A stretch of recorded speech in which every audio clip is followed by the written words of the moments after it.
Молодец, сейчас. Сегодня я пришла рассказать коминародную сказку, которую перевел в пересказе коминародный поэт и писатель Петр Сполковский. А сказка называется «Мышь, лапоть и пузырь». Жили-поживали, горя не знали три приятеля – мышь, лапоть и пузырь. Мышь зернышки промышляла, день и ночь хлопотала, все хозяйство на ней держалось. Лапоть лишь Бога был, все спит да спит, и отдохнуть-то ему некогда. А пузырь вовсе пустоспорожний, он бы только хохотал да присмешничал. Покуда хозяйство ладилось, покуда и ладил между тремя приятелями. Ну вот, голодное время настало, да еще избенка вовсе обветшала, того и благи обвалится, всех придавит. «Пойдемте-ка в лес», — говорит мышь. «Парма-матушка и приютит нас, и прокормит». Лапоть только вздыхает, лень ему, а пузырю все одно, лишь бы смешно было.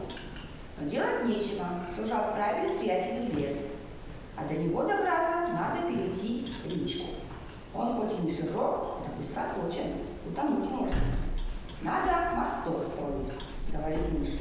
«Не лень», — зевает лапоть. А пузырь все хихи да ха-ха. Что тут скажешь? Побежала мышь, поискала, ничего, кроме ржаной соломы, не нашла. Перекинула ее с берега на берег, переправа готова. «Давай, пузырь, ступай первым». Тот посмеивается. «Ступай сама, я не спешу». «А мне бы вздремнуть да всхрапнуть», — вздыхает лапоть. «Куда деваться?» Пошла мышь по соломинке. На середке она прогнулась, мышка бултых в воду, еле успела на другой город, берег перескочить. Пузырю чудно все это видеть. Он хохотал, да и лопнул. И не стало его просто смеха. А лапоть на берегу пластом лежит, даже и не ворохнулся. «Давай сюда», — зовет его мышь. «Тут жить можно, всего полно». «Ну тебя», — бормочет лапоть по сорожку. «Никуда я не хочу, мне и тут хорошо спать». «Ах ты такой, тосякой, этакий», — разозлилась мышь.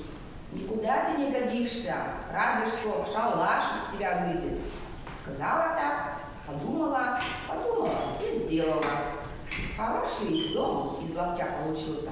Мышка потом семьей обзавелась, детишки у нее пошли.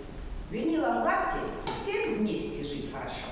И места всем хватило. Понравилась вам сказка? Да! Так.